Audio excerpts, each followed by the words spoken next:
تعادل سيء جدا جدا لنادي الزمالك بالاخص امام نادي غزل المحله. كده نادي الزمالك ادى النادي الاهلي فرصه انه يتصدر الدوري. قبل ما نبدا زي ما احنا اتعودنا مع بعض، اعملنا اشتراك ولايك وتعالى نشوف اهم اللقطات في المباراه. نبدا الاول بالاهداف. كرة فوز وحيد تمشي على طول الكرة الثانية أمامية خطيرة جدا. الهدف الأول للزمالك خطيرة جدا والزمالك يسجل. الله مرتدة خطيرة جدا يا الله 2 ضد 3 خطيرة جدا. محاولة الهجمة المرتدة الله على غزل المحلة وجماله. الله هي دي اللي بيلعب عليها، هي دي اللي بيلعب عليها. الله الله الله الله الله.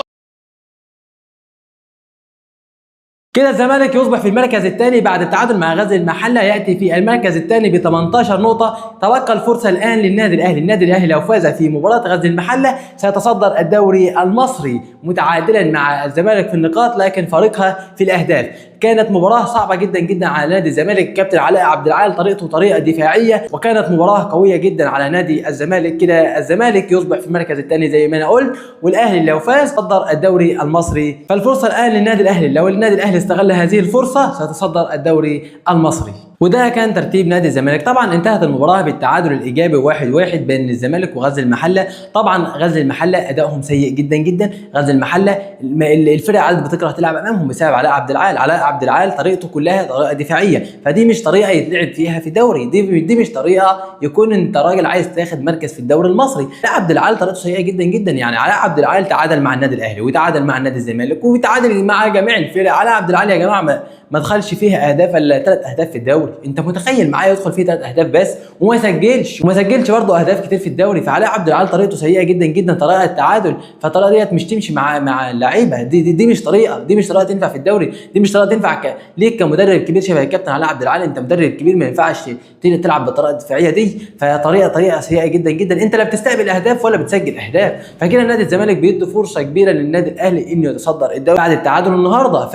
فده يعتبر خساره لنادي الزمالك. التعادل النهارده يعتبر خساره لنادي الزمالك. كده نادي الزمالك ادى فرصه للنادي الاهلي انه يتصدر الدوري. والنادي الاهلي لو فاز النهارده مع كهرباء الاسماعيليه المباراه اللي هتبدا بعد قليل هيتصدر الدوري. والنادي الاهلي هيتصدره بفارق الاهداف، هيكون معاه 18 نقطه برضه. وكمان لسه ليه مباراه الزمالك فرقها بمباراه. النادي الاهلي هيكون لاعب 9 مباريات والزمالك هتكون لاعب 10 مباريات بس. فالنادي الاهلي كده بياخد فرصه كبيره جدا جدا انه يتصدر الدوري. فبسبب مين؟ بسبب علاء عبد العال. علاء عبد العال طريقته سيئه جدا جدا. النادي الاهلي كان بيلعب الكابتن علاء عبد العال برضه وبيتعادل معاه برضه. ما هو ما فيش فرق في الدوري المصري قادره تغلب الكابتن علاء عبد العال.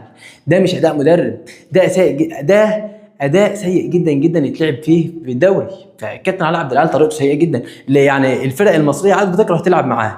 يعني الفرق المصريه عاد بتكره تلعب معاه بسبب الاداء اللي بيقدمه. فهزيمه نادي الزمالك النهارده ترجع للكابتن علاء عبد العال. انا هحملها للكابتن علاء عبد العال لان الكابتن علاء عبد العال بيبني حيطه.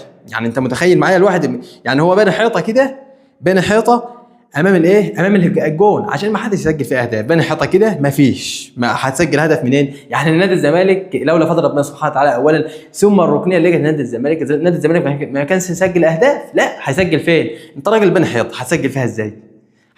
مش هتسجل. فهو ده الكابتن علاء عبد العال بالظبط. الكابتن علاء عبد العال بالظبط بنى حيطه امام المرمى. ما فيش حد هيسجل اهداف فيا ولا انا هسجل اهداف في حد. انا هبني حيطه كده قدام المروه، جالي كرة بظروفها هسجلها هدف، ما جاليش مش عايز اهداف، لا عايز اسجل ولا عايز استقبل. هو ده الكابتن علاء بالظبط. فنادي الزمالك كده في المركز الثالث. فكده النادي الاهلي معاه الفرصه كبيره قوي النهارده ان يتصدر الدوري المصري. فنادي الزمالك يعني انا هقول ايه ده كله شغل علاء عبد العال اللي بيعمل كده في نادي الزمالك. علاء عبد العال مش بيعمل كده في نادي الزمالك برضه، عمل كده في النادي الاهلي وعمل كده في جميع فرق الدوري المصري، بيتعادل مع جميع الفرق.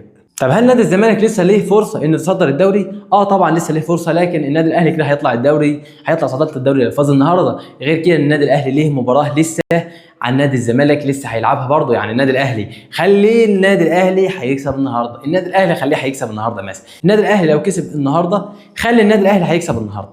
النادي الاهلي لو كسب النهارده هيكون فارق الزمالك في صداره الدوري ب3 نقاط. انت متخيل معايا؟ ده رقم كبير جدا جدا، بالاخص ان النادي الاهلي لو صعد للدوري مش هينزل من الصداره تاني. احنا متعودين على كده اساسا. يعني النادي الاهلي عمره كده وتاريخه كله كده. تاريخ النادي الاهلي في جميع الدوريات وفي جميع السنوات النادي الاهلي بيكون في اخر الدوري تحت خالص، ويرجع يطلع بقى الصداره، وساعه ما بيطلع الصداره بياخد الدوري. فالنادي الاهلي هيعمل المستحيل النهارده عشان يفوز ويطلع الصداره ويتصدر على نادي الزمالك، ويكون لسه له ماتش هيفوز فيه برضه، هيكون فرق الزمالك بثلاث نقاط. والنادي الاهلي حتى لو تعادل النهارده، يعني النادي الاهلي لو تعادل النهارده هيكون في المركز، يعني هيكون في المركز الثالث برضه. الزمالك هيكون فرقها بنقطه واحده، وليه برضه مباراه لو فاز فيها هيفرق الزمالك برضه بنقطتين.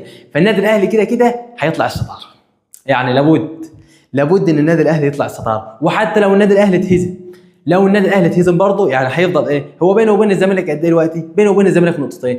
برضه لو خسر النهارده وفاز في المباراه اللي لسه ليه مؤجله، برضه هيكون فرق الزمالك بنقطه. فنادي الزمالك موقفها صعب في الدوري. كابتن علاء عبد العال النهارده يعني انا مش عارف ايه الطريقه الدفاعيه اللي بيلعب بيها دي. ايه يا جماعه، حيطه يا جماعه بيلعب بيها، مفيش اي لا هو اللي عايز يسجل ولا عايز يستقبل، حيطه موقفها قدام المرمى. كابتن علاء عبد العال طريقته سيئه جدا جدا، ما تنفعش في الدوري المصري تقريبا، يعني ما تنفعش في الدوري المصري الطريقه دي، وهتنفع معاه اساسا كلاعب. يعني دي بوظت سمعته. كابتن علاء عبد العال دلوقتي عاد سمعته سيئه بسبب طريقته الدفاعيه. كله بيقول لك طريقه دفاعيه يا عم، احنا مش هنلعب طريقه دفاعيه. فكابتن علاء عبد العال لازم يطور طريقه لعبه ديت عشان الفرق يجي لها بس نفس تلعب. كده النادي الاهلي هيلعب ان شاء الله الساعه 8 بعد قليل مع كهرباء الاسماعيليه. المباراه مش هتكون سهله طبعا على النادي الاهلي هينزل في المباراه ديت انا فايز، انا هفوز، انا ما في امامي خيار غير اني افوز في مباراه كهرباء الاسماعيليه. فالنادي الاهلي نازل في المباراه ديت هيفوز. النادي الاهلي نازل في المباراه ديت هيفوز، لازم يفوز، لابد انه يفوز، لانه لو فاز هتصدر الدوري، وده اللي النادي الاهلي عايز يوصل. والنادي الاهلي عارف كويس جدا انه لو تصدر الدوري مش هينزل منه تاني، فهو هيلعب وهيعمل المستحيل النهارده عشان يتصدر الدوري. فنادي الزمالك النهارده لو كان فاز كان هتفرق جدا جدا مع نادي الزمالك، كان هيبقى معاه 20 نقطه، الاهلي برده كان هيفوز والزمالك برده كان هيفضل متصدر الدوري وفرق الاهلي بنقطتين. لكن للاسف الشديد بسبب الكابتن علاء عبد العال الزمالك يتعادل، رغم ان نادي الزمالك سبقه بهدف. يعني نادي الزمالك سجل هدف قبل الكابتن علاء عبد العال، لكن الكابتن علاء عبد العال بيرجع للمباراه وبيتعادل وبيرجع يبني الحيطه تاني. هو ده الكابتن علاء عبد العال حرفيا يا جماعه، بيرجع يبني الحيطه كده تاني عشان ما حدش يسجل في اهداف. هو ده الكابتن علاء عبد العال بالظبط، انا مش هقول عليه غير انه بيبني الحيطه امام المرمى. هو ده الكابتن علاء عبد العال. فيعني انا مش عارف اقول ايه بالظبط. يعني الكابتن انت فهمني كده يا كابتن علاء عبد العال، انت هتكمل الدوري بالطريقه دي؟ يعني انت هتكمل الدوري بالحيطه بتاعتك دي؟ يعني كفايه النهارده اللي حصل امام الزمالك، كفايه اللي حصل من اول الدوري. انت لاعب يعني المباريات اللي انت لعبتها كلها بان فيها محيطه كلها، لا بتسجل ولا بتستقبل، الله بظروفها كده، لا بتسجل ولا بتستقبل. هو ده الكابتن علاء عبد العال يا جماعه، هو ده الكابتن علاء عبد العال، ودي طريقه لعبه السيئه للاسف. يعني هي دي طريقه لعبه، طريقه دفاعيه، طريقه بيبني حيطه امام المرمى. نادي الزمالك لو كان فاز النهارده كان هتفرق جدا مع نادي الزمالك، لكن للاسف الشديد نادي الزمالك بيتعادل مع غزل المحله ويعطي فرصه كبيره جدا جدا للنادي الاهلي. وطبعا النادي الاهلي زي ما احنا متعودين مش هيضيع فرصه زي دي فرصه ذهبيه بالنسبه للنادي الاهلي عشان يتصدر الدوري. والنادي الاهلي ده هو اللي هو عايز يتصدر الدوري باي طريقه من الطرق.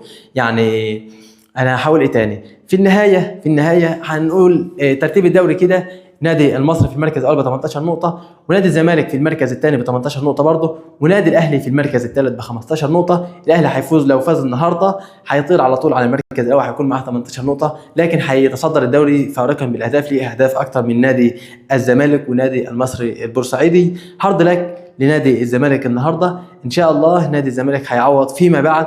ده كان ماتش نادي الزمالك وغزل المحله النهارده في الجوله العاشره. ما تنسوش الاشتراك في قناتي واللايك الجميل، وكان معكم السيد ابراهيم في كوره مع السيد.